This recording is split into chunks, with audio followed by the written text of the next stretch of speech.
حضرت ابو بکر صدیق کا زمانہ تھا تو ایک شخص ملک شام کا رہنے والا بڑا قرضہ چڑھ گیا اس پہ، تو وہ حضرت ابو بکر صدیق کے پاس آیا، کہنے لگا آپ امیر بھی ہیں اور امیر بھی ہیں، دونوں باتیں، ایک امیر یہ ہے کہ مسلمانوں کے سربراہ ہیں، اور دوسرا اللہ نے آپ کو مال و دولت بھی عطا فرمایا ہے، تو میرے اوپر قرضہ چڑھ گیا ہے تو مہربانی فرمائے۔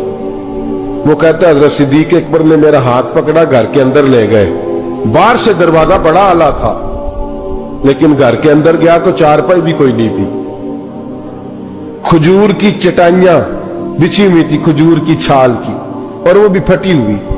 فرماتے سیدنا صدیق اکبر نے بٹھا لیا مجھے اور مجھے کہنے لگے یار تجھے ایک عجیب بات نہ بتاؤں؟ کہ بتائیے۔ فرمانے لگے 3 دن ہو گئے میں نے اناج کا دانہ بھی نہیں کھایا، کھجور کے اوپر گزارا کر لیتا ہوں، میں آج کل حالات میرے ٹھیک نہیں ہے۔ لگا جی پھر میں کیا کروں؟ تو آپ فرمانے لگے تو عثمان غنی کے پاس جا۔ کس کے پاس؟ شخص کہنے لگا جی مجھے تو بہت سارے پیسے چاہیے۔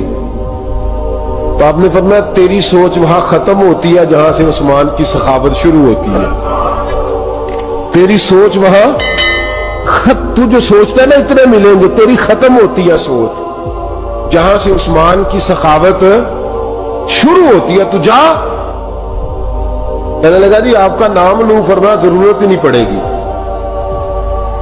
جی میں ذکر کروں گا کہ مجھے امیر المومنین نے بھیجا۔ فرمایا ضرورت ہے، صرف اتنا تو جا کے بتانا کہ میں مقروض ہوں اور رسول اللہ کا نوکر ہوں صلی اللہ علیہ، اتنا بتانا کہ مسلمان ہوں، مصطفیٰ کا غلام، بس، اور کسی اضافے کی ضرورت ہے؟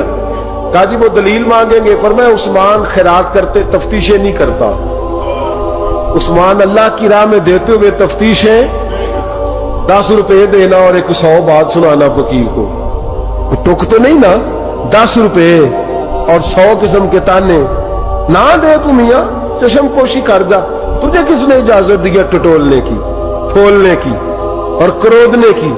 یہ حال اگر تیرے ساتھ کیا جائے، رب اگر تجھے ٹٹول کے دے تو تیرا کیا بنے؟ رب کریم اگر تجھے ٹٹول کے دے کہ پہلے بتا نمازیں کتنی پڑھی ہیں، سویرے اٹھتا ہے کہ نہیں، تو تیرا کیا حال ہوگا؟ تو ٹٹولتا پھرتا ہے 10 روپے دینے کے لیے۔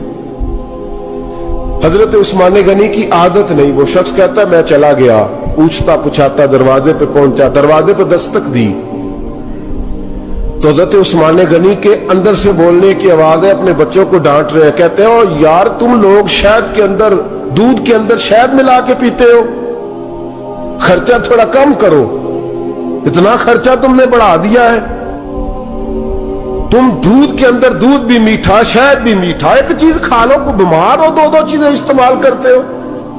کہتے ہیں میں نے کہا ابو بکر تو بڑی باتیں بتا رہے تھے، اور اس قسم کے کئی واقعات حضرت عثمان غنی کے ساتھ ہوئے، وہ تو بڑی باتیں بتا رہے تھے اور یہ آدمی دودھ شہد سے لڑائی کر رہا ہے اور مجھے کئی ہزار درہم چاہیے، دینار چاہیے، مجھے دے گا؟ فرماتے اب وہ ڈانٹ کے باہر آئے، میں دروازے پہ تھا، آتے ہی کہنے لگے میں آیا نا تو جب میں نے السلام علیکم کہا تو وہ سمجھ گئے میں مسلمان ہوں۔ کہتے ہیں وعلیکم کہا تو پہلا جملہ انہوں نے جو بولا وہ ان کے بڑے پن کا مظاہرہ تھا۔ کہنے لگے بچوں کو ایک بات سمجھانی تھی، آنے میں مجھے 1.5-2 منٹ لگ گئے، تو دروازے پہ کھڑا رہا، مجھے معاف کر دینا۔ بڑے لوگوں کی بڑی باتیں، بڑے لوگوں کی بڑی باتیں، اتنا بڑا قد ہے اتنا بڑا اخلاق ہے۔ کہنے لگے تجھے ایک بات بچوں سے کرنے لگ گیا تھا، تجھے انتظار کرنا پڑا، ذرا درگزر کرنا۔ کہتے ہیں پھر انہوں نے دروازہ کھولا، جو اس وقت ان کا ماحول تھا حویلی کا، ڈرائنگ روم کا، جو بھی، مجھے بٹھایا۔ کہتے ہیں میرے لیے جو پہلی چیز آئی وہ دودھ کے اندر شہد ڈال کے وہ لائے۔ کہتے ہیں میرے دل میں خیال آیا گھر میں جھگڑا کر رہے تھے، مجھے پلایا، اس کے بعد کھجوروں کا حلوہ آ گیا۔